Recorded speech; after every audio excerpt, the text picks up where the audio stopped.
of the Zoo is a lovable ragtag group of misfits that sprang up initially as a fan group to Ranting Monkey, Scribelite, Some Dumb American, and their joint Lords of the Night livestream show. Late-night discussions in Discord quickly evolved into streams of their own, with each member bringing something new and different to the table for discussion. Led by the incomparable Rejekt PPC and the one-ton hammer, the group rotates hosts known as Zookeepers. Hello everybody and welcome to Minions of the Zoo. I am your host for this evening, One-Ton Hammer. I will be your zookeeper tonight, Rejekt. Alright, and welcome to the zoo. I am the LuckyPoptart. Inquisitor. Sanguine.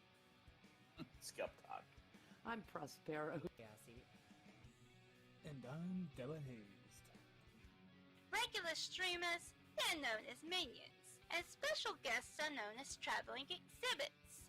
They're on a nightly basis, so that each show has something unique and fresh for our audience. Minions of the Zoo currently streams at 10:30 Central Standard, 11:30 Eastern Standard Time.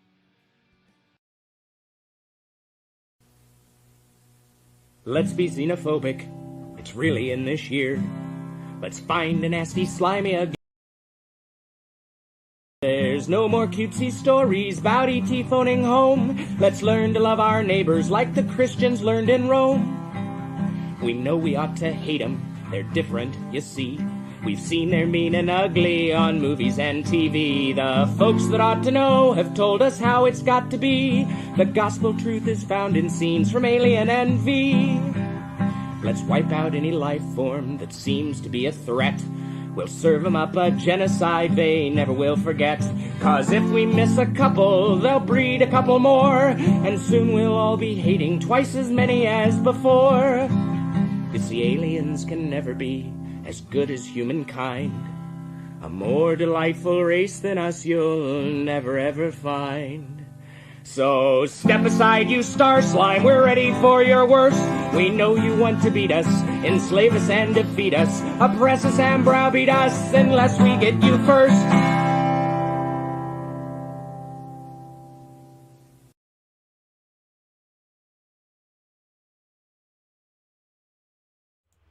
Good evening, everyone. Welcome to the zoo. I'm your Zookeeper tonight, Inquisitor. Minions joining me are Eeyore. Hello. And Mr. Adam. Hello. Hello. How are you gentlemen this evening? Killing Xenos is part of my religion. Well, yeah, that's good on you. It's a correct religion. Hello. I like that. That's the way to enter any sort of room. Yeah. Hey, how's it going, everybody? Hello. Fucking Eeyore. I love chatting with you, man.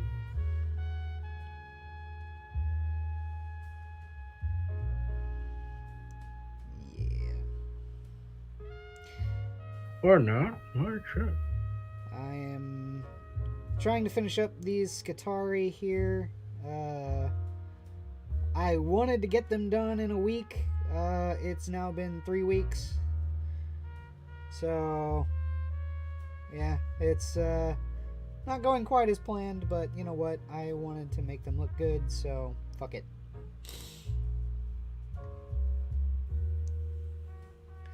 Mm-hmm.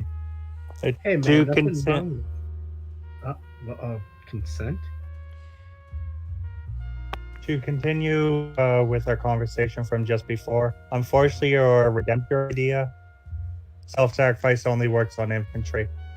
Oh, it does. Oh, all right. Well, meh. I was gonna say we were talking tactics for the Salamander Space Marines before we went live. I suggested one of the things you could do is set up a big, juicy target that the enemy really wants to shoot at, and use this one strategic advantage to say, no, you cannot physically shoot at this unit as much as you want to, and Apparently it doesn't work that way, but that's okay. You can do other things too. You could. It works on a Devastator I squad. was gonna say right there is the Devastator squad, or aggressors with Flamestorm cannons, which are way, way more devastating if they die. I'll say you can pad out Devastator wounds. You can't pad out aggressor wounds. So. That's why I say, Adam, we got to get you into one of these stores so you can demo some games. Even if you don't want to paint the minis or something, I can paint them for you. You know me in real life. But I think you'd really enjoy the game, like playing the actual game. Hey, yeah. I'm down to try it. Once you learn how to read data sheet. There's a little bit of a learning curve, but it's not so bad. It's not so bad. For me, getting into the game, the primary impediment was just learning how to read the data sheet, understand how the army building actually functioned. And as soon as I learned those two things, I just went at it. Oh yeah. Like I said, the learning curve after you mount the learning curve, it's actually really quick and easy to get into the game. It's just getting there. That's the only problem. But I say that's one really cool thing I do like about Warhammer, the people that play it and the community involved behind it, is that I've yet to come across anyone who's so up their own ass that they're not sitting there going like, hey man, yeah, this is how you do it. This is like, these are my personal tactics. You can sit there and do this army this way. You can do this army this way. But hey, you know what? It all comes down to the fact that it's your army, and whatever models you think look cool, go for it, man. Like even people who are competitive are like that. I've straight up told a guy that if he wants to run a army full of Cataphrons, Servitors, and Castellan robots, led by, I think, an Engine Seer, a Tactica Data Smith, which is actually the Warlord. Yeah. I said, go ahead. Yeah, that's a viable force, man. And I say I personally don't have any Cataphrons right now, but they're definitely on my buy list. They're the way to really fill out a whole bunch of heavy weapons in the army that I'm currently painting right now. So fuck yeah. Mm-hmm. But he just really wanted to do just Servitors. Yeah, I would say there's a lore entry within the Adeptus Mechanicus Codex where that was a straight up tactic for one of the Forge Worlds. I can't remember which one now that I'm thinking about it, but it was... Just send out hordes of servers? Well, yeah, that's what they did. They had a shit ton of servitors, and they just outfit all of the servitors as Cataphrons, sent them out into the wastes, had them, fight to the death because they're fucking servitors. They're not gonna think about their own survivability and safety. They fight until they die, but they push the enemy back, which was chaos, by the way. And then they were left able to just go back out, salvage whatever equipment was viable from the servitors, and then just bring it in and make more servitors. And there was no way for the Chaos Warbands to get a foothold. And that's straight up out of the lore, man. If you wanted to do that in your army, fully supported within the lore, have at it, man.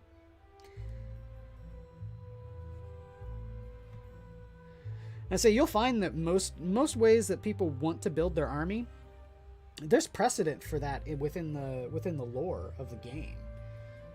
So if you really want to do something in one certain way, don't let anyone tell you that you can't, man. It all comes down to the fact that you want to, paint your army and build your army the way that you want. More power to you, man. Unless you play Ultras. Well, yes, because Ultramarines are awful, but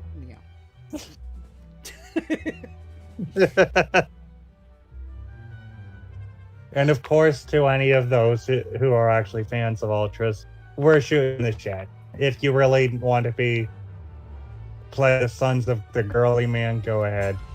About the only thing where I'll sit there and say that I am actually judging you on your army choice is if you play Space Wolves. Oi!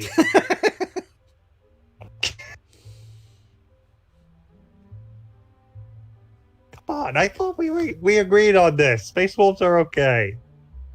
Yeah, for target practice for my Thousand Sons.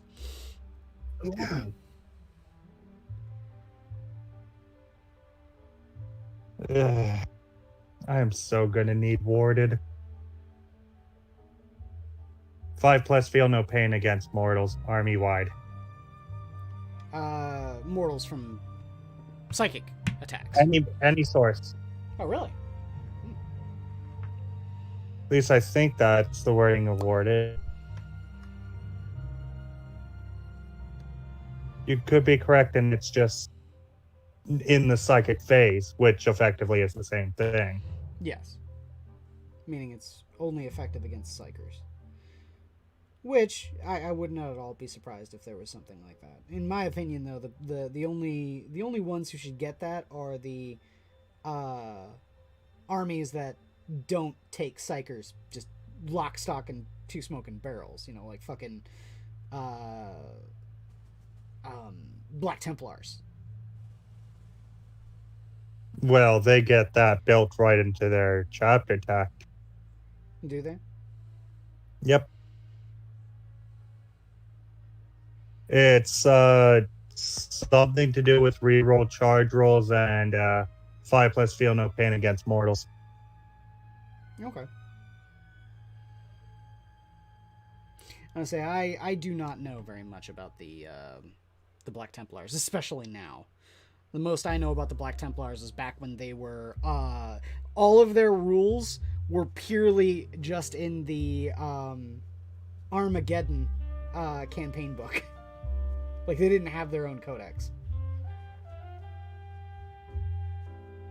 I know what it is, just if a model with this tactic would lose a wound as a result of a mortal wound, will it be 6 on 5+? Wound is not lost. Alright.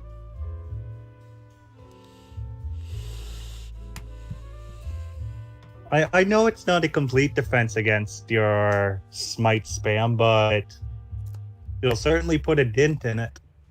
Well, the big thing is for Thousand Sons is that, you know, to think that the only way I can hurt you is with psychic powers is to vastly underestimate the shooting capabilities of the army. Oh, I respect the Rejekt as much as anyone. Just before I put my chain axe to their face. Wait, it's not a chain axe, it's a power axe. There you go. I was gonna say, when did you go all cornate on us? Don't worry, I'm not gonna go cornet. Though I do like the look of the Bloodthirster. Bloodthirster's cool. Lord of Change is better.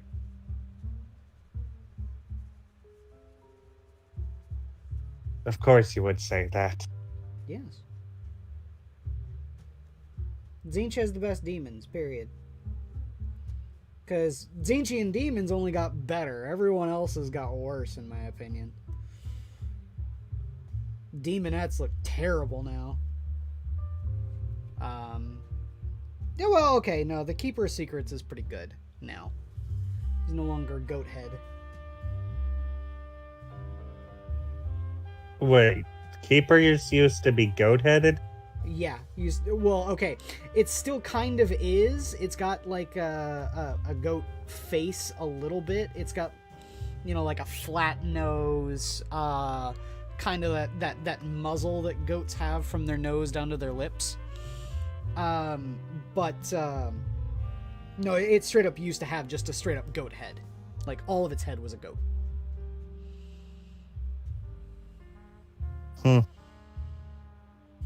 That is... Aren't Slaneshi demons supposed to be temptresses into excess?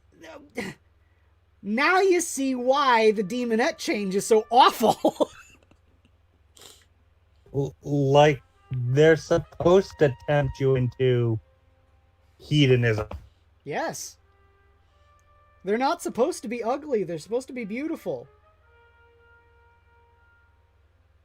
Yes, beautiful enough to seduce you into... Oh, Jesus Christ. To horrible, horrible debauchery, yes. Yes, not Jesus Christ, but the opposite. Yes. It was, like, the old demonettes, you know, since the name would suggest, demonette, they were all female. And they were supposed to be lithe, athletic bodies and alluring. In the old models, they were. Some of them had 6 breasts, because that's Slaanesh's sacred number.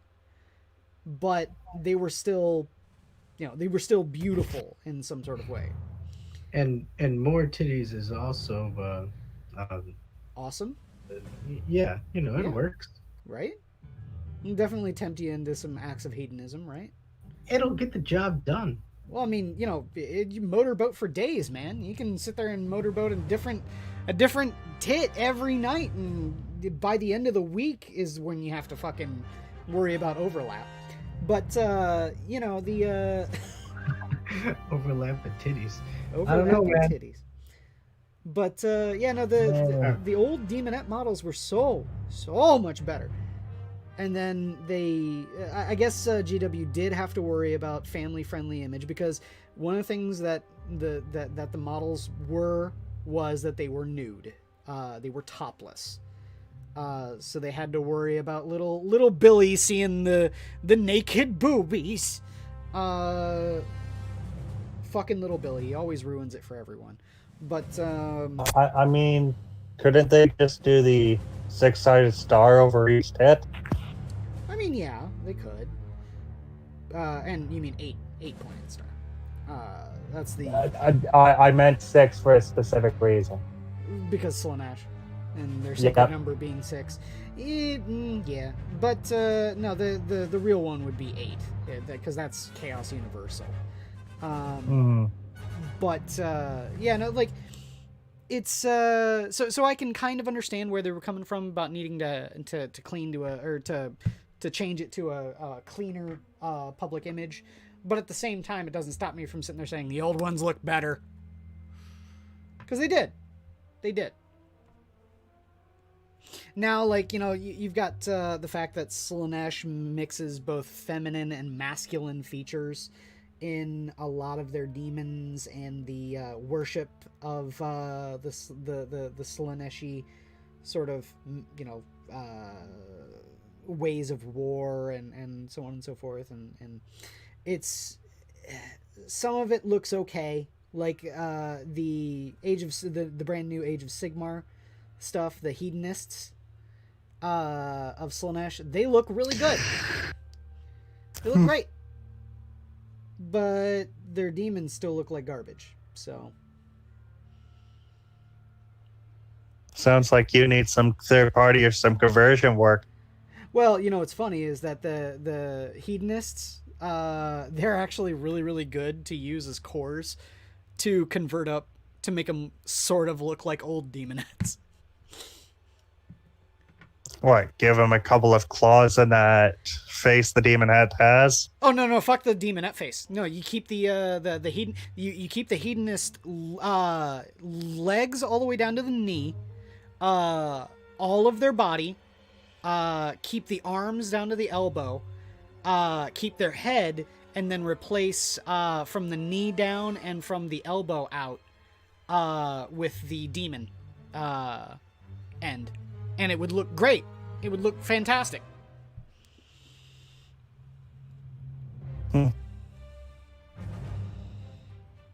And I do think due to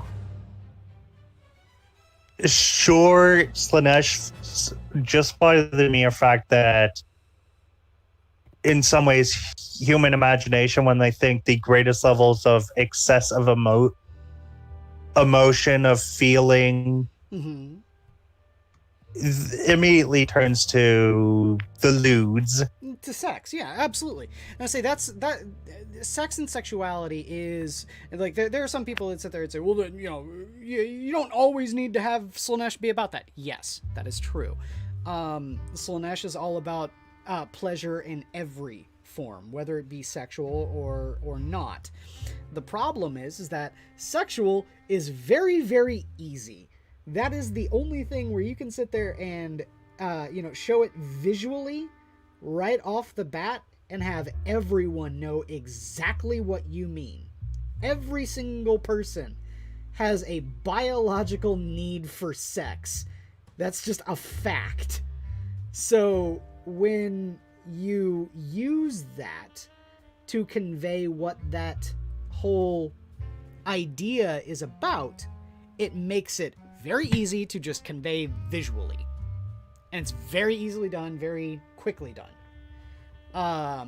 Everything else you need to sit there and get into minutia, talking about how, within the 40k setting, another thing that Slaanesh is all about, it's all about drugs. Talking about excess. Yeah, they're all about the use of the drugs. Because they're looking for any and all sensation, man. And we're not talking we're talking, you're going to be tripping for a month level of shit. Oh, yeah. Yeah. We're talking the really good shit, Seeing colors that don't exist. All sorts of shit. So there's a whole bunch of stuff that Slaanesh is all about, so that when people break it down and say, oh, it's all about sex, yes, it is. There's more, but yes, it's all about sex. Yeah, excess of emotion, expression, of feeling, just everything. Any form of overabundance. Yes, everything. Like, a lot of people like to sit there and think of Slaanesh as lust. Slaanesh is lust, gluttony. It's a whole bunch of deadly sins is what Slaanesh encompasses. As long as they are at a ludicrous amount, all 7 apply. Pretty much, yeah. Greed and avarice, yeah. Wrath, oh yeah. Jealousy and hatred are just as much as love and sexuality among Slaanesh. Mm-hmm. So, well, considering the shit the Eldar got up to birth her or him. Well, it's funny. Prince, the Slaanesh is called the Prince of Pleasure, but at the same time, Slaanesh is also called She Who Thirsts. So there is no set gender for Slaanesh. Mainly because excess isn't really a gendered thing. Nope. They say that, well, again, excess. Talking about excess of gender. Jesus Christ. Slaanesh wants everything. Everything. Wants all of the pleasures of the flesh of both men and women. And all the Tumblr genders. No, we're gonna pretend those don't exist in the 40k universe. Now you can be a non-gender if you are these guys, if you are the Adeptus Mechanicus, because the flesh is weak. And what's a way to purge some weakness? Getting rid of those pesky hormones that make you do things that you probably shouldn't or wouldn't want to do. I could understand that if you're Adeptus Mechanicus, but anyone else? Yeah, non-binary doesn't really exist. Come on now.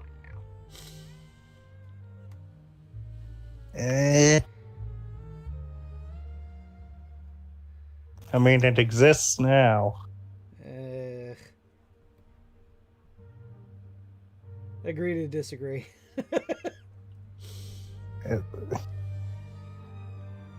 Oh, I'm not advocating for any of it. I'm just saying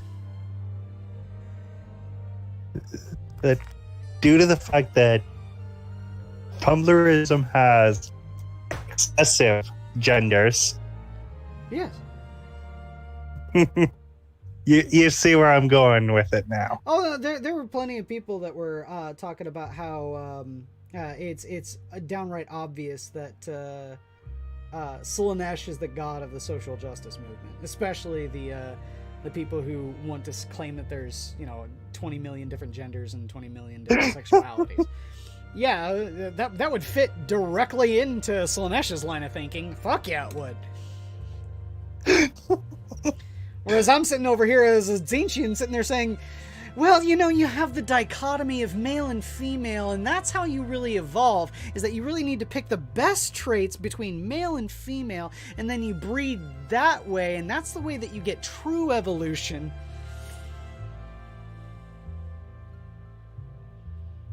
Mm-hmm. And Slaanesh is like, does it have a hole? If yes, I will fuck it. It doesn't even really need to have one. I mean, they're willing to make one. Jesus. Blame the Dark Eldar for that one. We have the technology.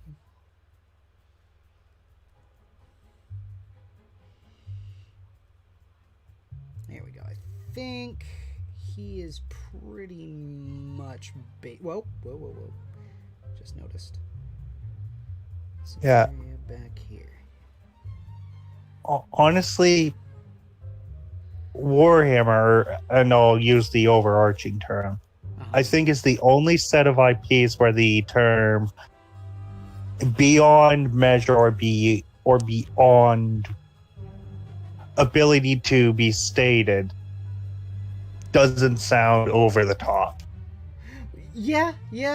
I see the cool thing about Warhammer, and the reason why I love the setting so much, I think Baldemort really hits the nail on the head with it when he breaks down some of the things within his lore videos, is that Warhammer has the potential to be anything from past, present, and future, from any allegory within history, all the way down to things that the complete fiction that the author is making up. You can trace lineage to historical stories, like, say, for example, Celestine and Joan of Arc, all the way down to fucking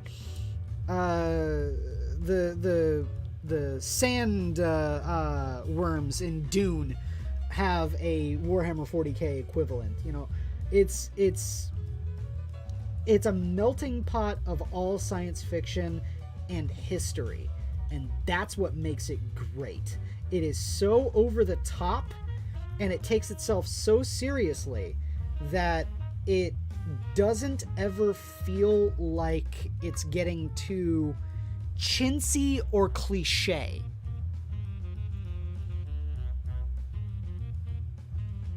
Nope. I mean, this is the only universe where a 14-foot chain sword can be an effective anti-tank weapon. Oh, yeah. Well, not only effective, I mean, wielded by Gabriel Seth. Holy shit. That's an anti-everything weapon. True, I was referring to the Knight-sized chainswords are a lot bigger than 14 feet. Oh, yeah. I was referring to Gabriel Seth's Eviscerator. But, yeah, you guys get what we mean. Is that, there's a lot of shit within this setting. And if you haven't found something that kind of appeals to you within the Warhammer setting, just wait a bit. You'll find something.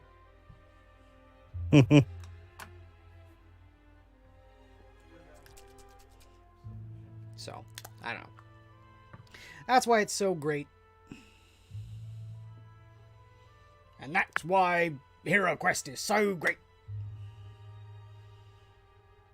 I mean, noble paladins that wield some of the most destructive weapons in existence, but at the same time would probably cry themselves to sleep if they killed a single innocent. Yeah, that's an army within Warhammer 40k. Yes, it's called salamanders. Well, I love the one I can't remember the name of the author or the artist right now, but there's an artist that does a webcomic based around Warhammer. I think it's like Ryoji or something like that. I think that's his name. But he does one called Big Brothers, where the whole concept is that there's a whole bunch of space marines who encounter a refugee child, this little girl, and have taken it upon themselves to be her protector and savior. And it's a Raven Guard, a Ultramarine, a Space Wolf, a Salamander, and like so on and so forth. But it's funny because there was like a proto cartoon he made about the salamanders before it, where it's got this salamander talking with an Imperial Guardsman, and the salamanders are like, we believe in humanity and helping the common man, all while the entire area around him is on fire and all of the heretics are screaming while their skin is burning off. And he's like, we just want the war to end humanely, and we want everyone to live peacefully. Burning carnage, guys screaming while on fire. I think the salamanders take a page from the Sisters of Battle in that regard. They passed a lie when they became heretics. They have this coming. Well, yeah. That's part of the rationale, but I just love the false dichotomy of it. I care about humanity and I don't want to see anyone suffer, and I use almost exclusively flame and napalm weaponry. Not to mention a weapon that literally shoots heat so hot that you're going to be nothing but boots if you get caught in it. Well, there's probably not even boots. Those are flash into steam as well. Ow. Yeah, there's a weapon within the Warhammer 40k universe that fires microwaves at such like heat and intensity that it turns all of your water molecules in your body into steam instantly. It's like walking onto the surface of the sun. Mm-hmm. And it's an anti-tank weapon because it does this very same thing to metal. Just melts it. Might as well be walking out the sun.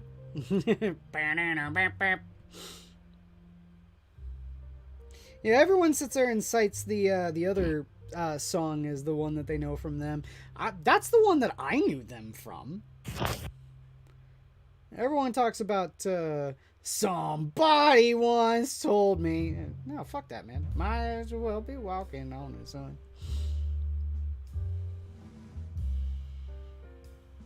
Smash Mouth? Yes. That was their first radio hit. Walking on the Sun. Oh, so they're not a one-hit wonder. Oh, no. They've been around forever. Yeah. Here we go. I think he's pretty good. Now I just gotta let the ink dry. Wow, it's looking good so far, man. Yeah. As soon as the ink dries, I can glue him onto his legs and then do the cog pattern. I say I'm gonna be really happy when I see all these guys done, because it's funny, the palette I've got for them is not very extensive. I've got a brown, a brass, a bronze, a red, and a white. That's really it. Oh, and a green for their eyes. So that's it, right? And they're still probably one of the most complex looking models that I have ever painted. Like here. Occupational hazard at the Adeptus Mechanicus. Here. This is one guy that I painted here. He is literally just green here, right? Metal, brass, flesh tone, red, white. That's it. That is all he is. But yet he looks so fucking complex.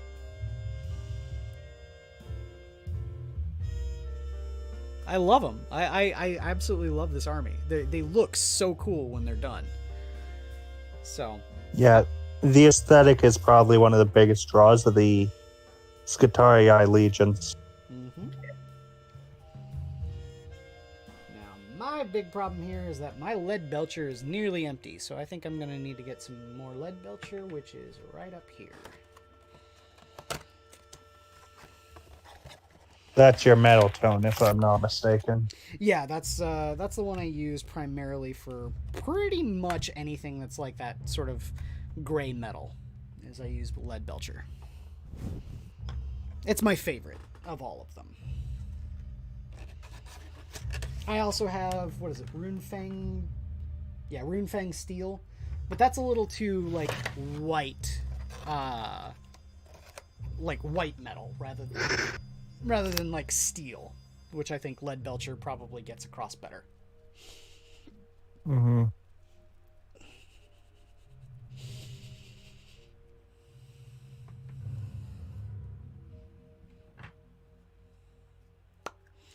All right, so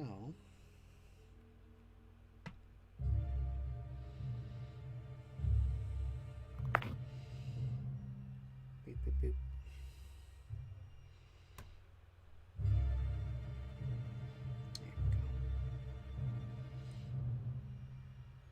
That's another thing too, is that I absolutely love the main line guns of these models. They look like big old muskets and shit. Looks so cool. Mm. Though the is galvanic rifle. Yeah, this is the galvanic rifle. I forget exactly what system it works on. Is it a las weapon or? It's kind of like a railgun. It fires a tiny sliver of metal using an electronic discharge. So it's like one part projectile, one part lightning gun.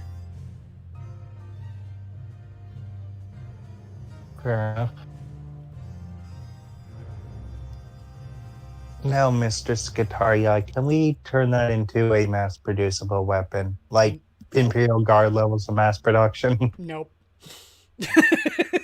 You're forgetting this whole backpack right here that is integrated into the flesh of all of the Skitarii. Yeah, that's part of the power pack for this thing. Unfortunately. Yep. Like, the Guard just need a Strength 4 weapon. Yeah. Well, no, not really. I mean, speaking from a lot of experience playing the Guard now that I can claim that I have that, they don't really need Strength 4. Strength 3 is perfectly viable. The las gun is the workhorse of the Guard. If you really know how to use the tactics to your advantage when it comes to playing them. The problem is that it takes a lot of work, a lot of practice, and a lot of thought into how you go about playing the game to get the las guns to put in the kind of work that you want to see out of them. It doesn't help when you have to paint like 100 models sometimes. Well, I was gonna say, I'm currently the only person I know that has that sort of experience other than SCP, because he plays Tyranids and he had to paint all of his gaunts and gants. The only other person within my immediate friend group that has as much infantry to paint as him is me with my Guard. Mm-hmm. So And even then, without my guard, I still have my Battle Sisters too. Battle Sisters are kind of a horde army. They do elite horde. Yeah, they're power armor with bolters, but they're not as strong or as tough or have the going back to a thing that we were talking about earlier, or have the extensive armory that Space Marines have. Sisters of Battle have 3 guns: bolters, meltas, and flamers. That's typically enough. That does make you think. Kinda. It can be. There are other times where you sit there and, okay, from a rule standpoint is where I take exception to this, right? Because there's a thing within the narrative of Warhammer 40k called the Avatar of Kalamentia Kane. Right? It's a shard of a dead god from the Eldar. And its whole, thing is that it's made of, its skin is made of molten metal. Okay? Mm-hmm. Back in 2nd edition, it was a really, really fucking tanky creature. It was one of the best things in the game, bar none. Not a whole lot of things could stand up to it and beat it. 3rd edition, they wrangled that in and made it a little bit more fair. And then they started doing weird things, which from a narrative perspective, again, narratively, I understand. Practically, I look at Games Workshop and say, what the fuck are you doing? Okay? Because, again, I already mentioned it before, its skin is made of molten metal. The Avatar, back in 5th edition, when they updated the rules, it was immune to both flame and melta weaponry. From a narrative standpoint, yeah, sure, I understand why they said that. From a practical standpoint, I'm all like, oh, so you mean that you can take an Avatar of Cain and the Sisters of Battle cannot win a game, period. Okay, got it. Because the Bolter's not going to be able to beat the Cain, or the Avatar, period. That just ain't happening. Mm-hmm.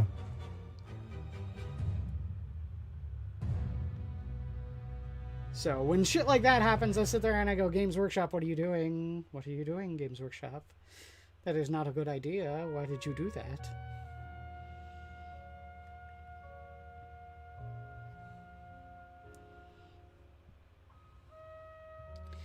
Just gonna try and batch paint up a little bit here.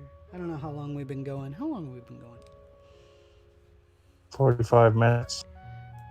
Oh, okay. That's not bad. That's not bad. And I'll put on my Alex Jones cap.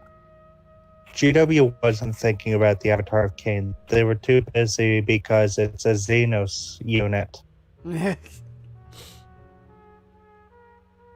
Am I wrong? Xenos are terrible. Games Workshop hates Xenos. And blah, blah, blah. Yeah. Do you think they would go the same route as some of the other popular, board games, tabletop games type of stuff? You mean like the whole woke thing? Yeah, you think they'd go woke? Wokey? I think that they care about their bottom line. If them going woke is a tactical decision where they would make money, yes. But here's the big caveat with Games Workshop and the whole woke thing. They're not dumb. They're not Marvel Comics. Okay? Even though they did partner with Marvel Comics. They're not Marvel Comics. They do not cut off their nose to spite their face. Okay? Games Workshop are so tight-fisted with their IP that if something were to come out that hurt their PR in any sort of way, they would play damage control. But if there were something going on where it was a flash in the pan sort of movement, they would issue a small statement and then leave it alone and hope it blows under the bridge. I say this because they've done this.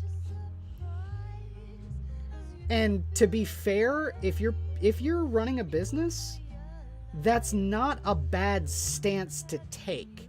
It saves you the PR nightmare of people sitting there claiming that you're racist and sexist, while at the same time puts you off the hook for any sort of requirement to make any huge changes.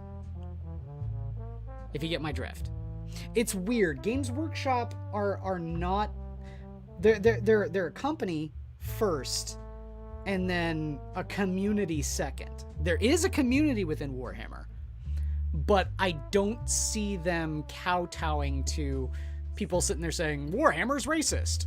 And they'll sit there and say, some of it, yeah, but that's kind of the point. Did you not get that? Oh, you're being xenophobic against aliens.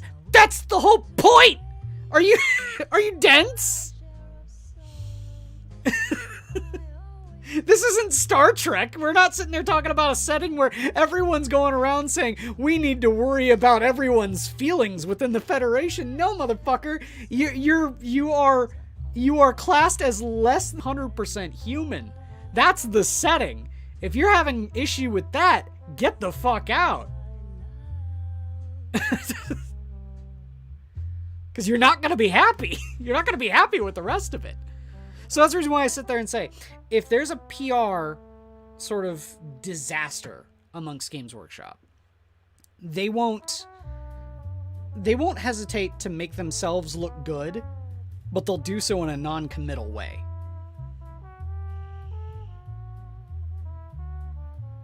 Or at least that's the past behavior I've seen from them.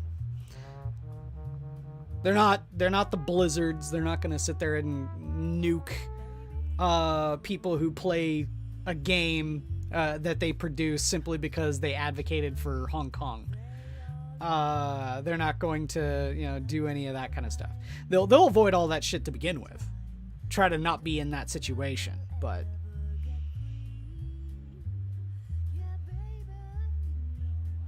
I don't know. That's just my 2 cents on it. I don't see Games Workshop kowtowing to that.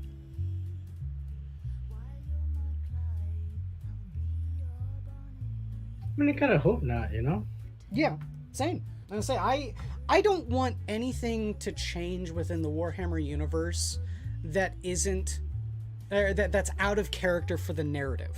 It's not a nice setting. That's the whole point for it. Is that it is dark and depressing because you want to get into that sort of really dark and dour sort of story and live there for a little bit, because then you can go home and not actually live in the Warhammer setting. You know what I mean? It's a fun sandbox. And it doesn't need to change for the sensibilities of some people who, in all honesty, probably aren't even that invested in it. Anyone sitting there saying the Imperium's racist. Are you dense? Are you not? I don't understand how someone can look at something within Warhammer and say, and not only that, is that it's not even true. I mean, you sit there and say that the Imperium is racist. Racist against who? Are you going to make the claim that they're racist against, other human races? Because that's patently not true. Racism is a complete and total thing of the past. The only thing that the Imperium is within Warhammer 40k is jingoistic. If you're not a human, they don't give a shit about you. They're a speciesist. They're not racist.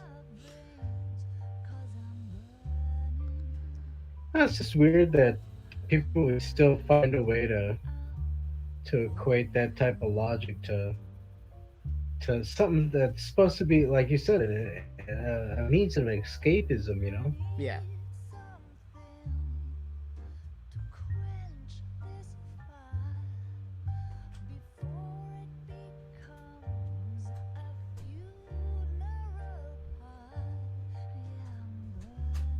How you doing over there, Eeyore? I don't know. Maybe he's taking a break or something. I know he was painting earlier as well, so maybe he's painting his paintings well. And we're going and getting some new water. Something. I mean, maybe that, or maybe he's taking a poop. That's a possibility. I'm just thinking that. Yeah, that's true. That's true. Yes, I'm a red-blooded man, so poop jokes make me laugh. Scatological humor is still funny. Shut up, sue me. It's lowbrow, but you know, hey, if we set the bar low, ain't got nowhere to go but up. There you go. And say I'm a little pissed off at this brush. Well, you know, I can't really be too pissed. It's lasted me a really long time, but the hairs on it are fraying, and it's frustrating me because it was a really good brush. I don't want to have to get new brushes.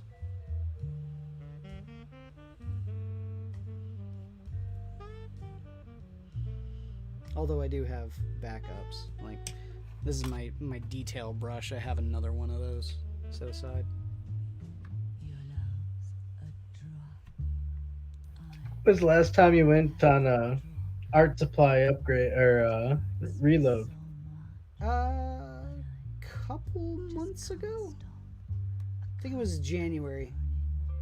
I went with SCP, real life friend of mine, who's been on the stream a couple times. I went with him up to our game store, local game store, non-Games Workshop game store, and picked up a whole bunch of stuff. One of the things I did pick up was some primer for my airbrush, and swear to God, man, that thing has already paid for itself, which is funny because I didn't pay anything for the airbrush. I got it as a gift. A buddy of mine got me it for Christmas, but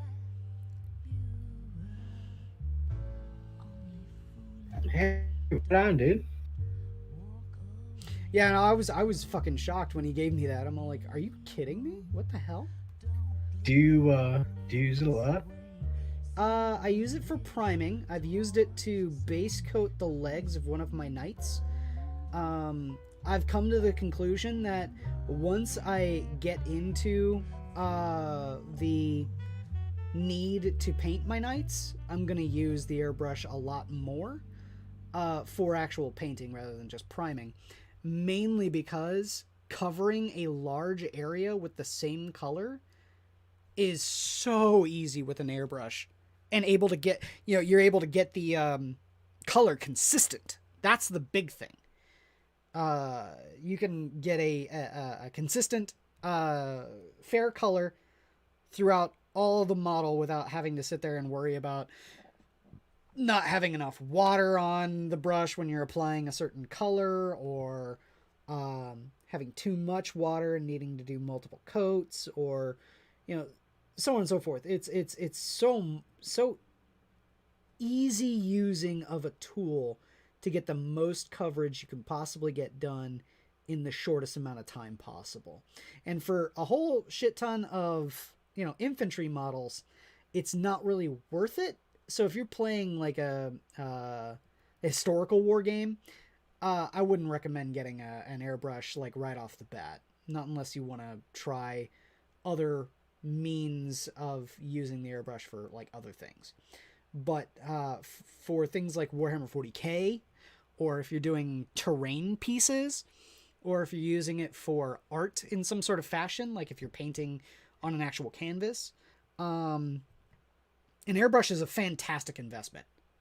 And I will beat that drum until the skin breaks. It's such a wonderful tool. But it is just that. It is a tool, and it all comes down to your individual using of it. So if that makes sense. Yeah, no, yeah, totally. Treat it like a really, really expensive brush.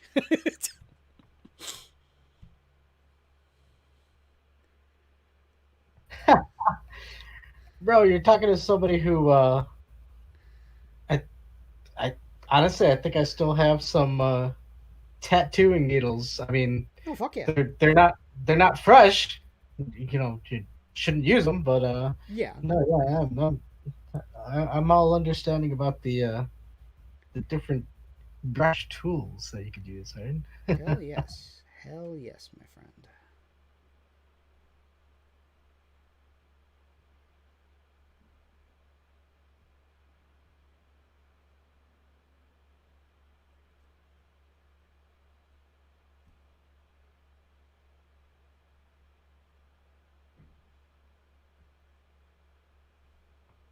Did you give very many people tattoos back when you had that?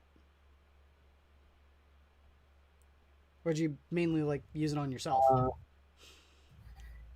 Well, I would say no. Okay. I tattooed like 6 people, but I also tattooed myself maybe 5 times. So. Oh hey, hell yeah, man! I know you're a good artist. That's the reason why I was asking. You know. Well, I mean, tattooing's a whole different beast, but. Yeah, not really. I mean, there's a lot of the same sort of principles involved with painting something like, say, a miniature and tattooing.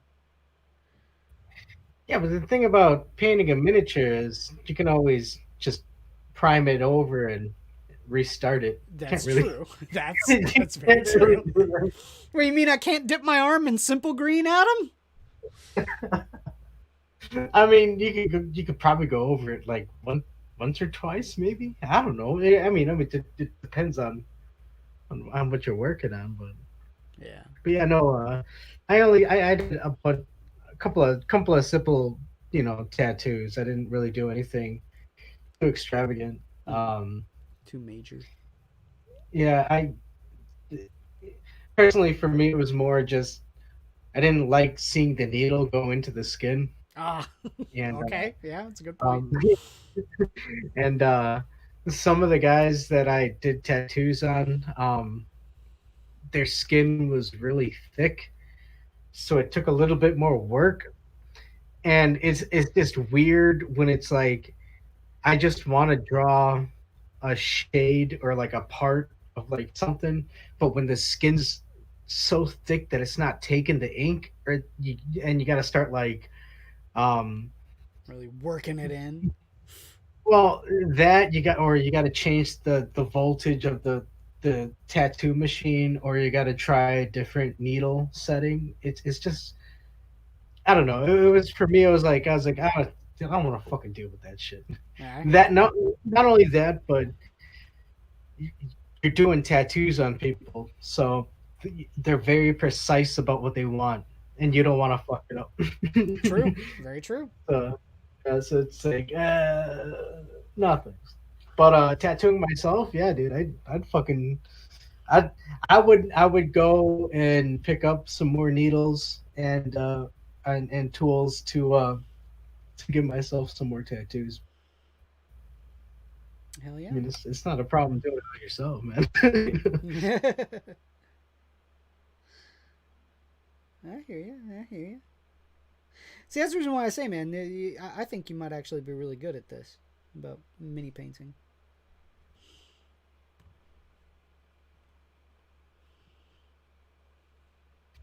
don't know, man. I've never really been good with um like coloring and all that. I'm comfortable with at least getting the outline and the basic structure, but I've never really been into you know um going up to that extra point. I think that's why a lot of times I'm kind of like hesitant on working on bigger projects, but Mm. Okay.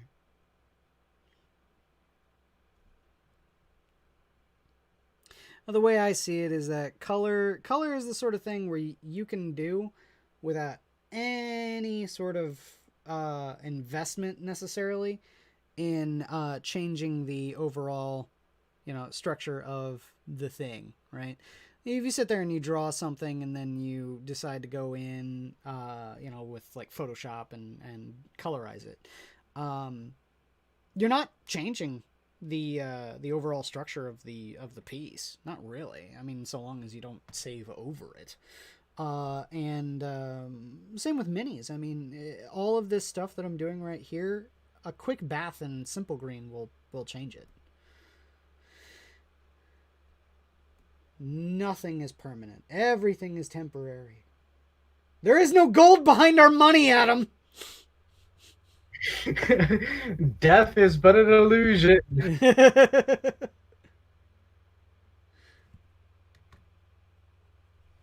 I hear you, dude.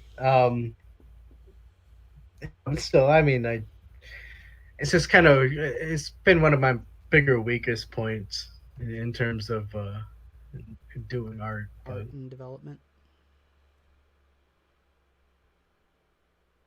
Yeah, everyone has their hang-ups. I'm not going to sit there and berate you because of it.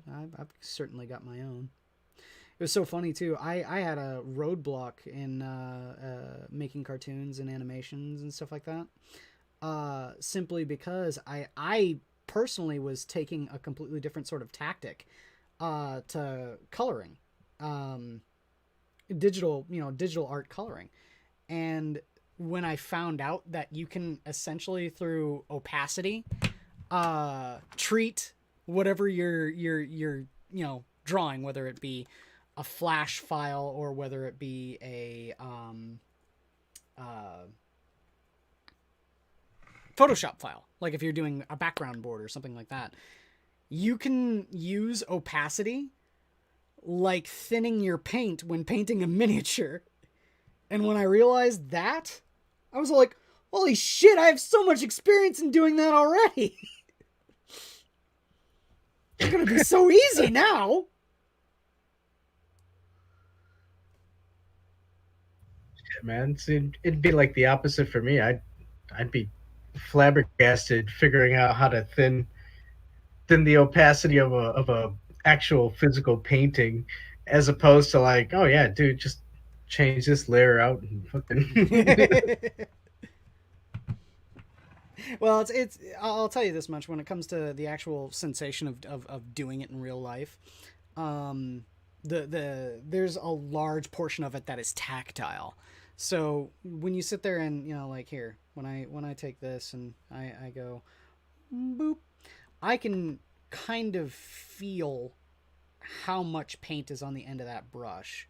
So if I sit here and thin it down just a little bit of paint, I can sit there and test it out on the paper here and know exactly how much paint is going to be coming out on the mini. It makes it so much easier when you've got that sort of tactile sensation and you know exactly what to expect when you're doing it. And when you do it this way also and have that experience, exactly how much is going to go out there and how many coats you're going to need to do to make it look good.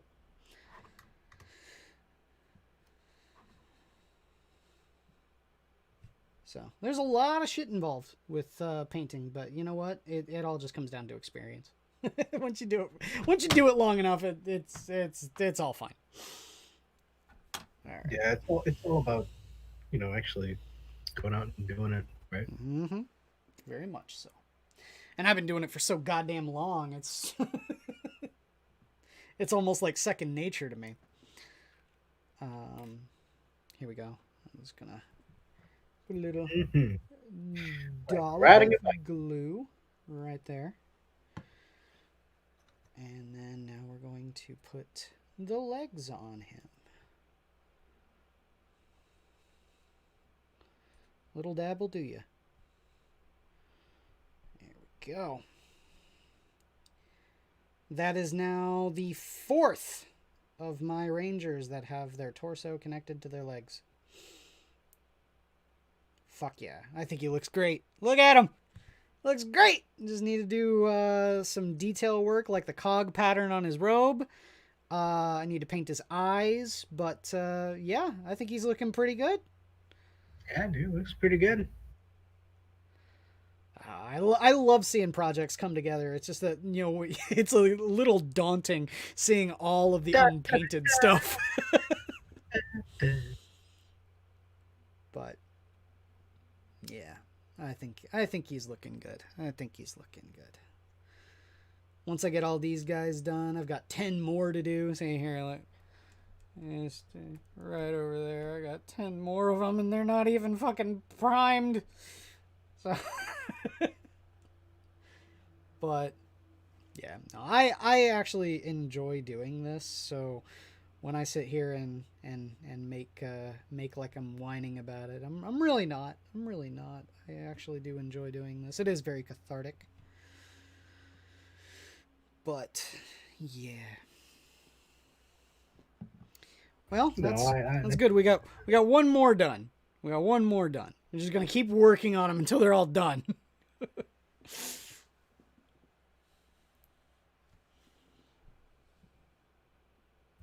Eventually, the army will be ready, man. Yes, it will. I got a tank over here to do too. So we'll see. We'll see. I'm just gonna keep working on it. Maybe I might do some streams on my channel about it too. Do some quick little streams there, but yeah. But anyway, we've been going for a little bit over an hour. I think it's about time we close up the zoo. What do you guys think? Yeah, good. We're gonna close up the zoo. All right. What happened to Eeyore? Did he like disappear? I don't know. He'll come back eventually. But yeah, we've been your Minions of the Zoo. Thank y'all for coming out. Hope you had a good time. Be sure to check out tomorrow where Skep is the host. And yeah, take care, everyone. Zoo's closed. Have a good night.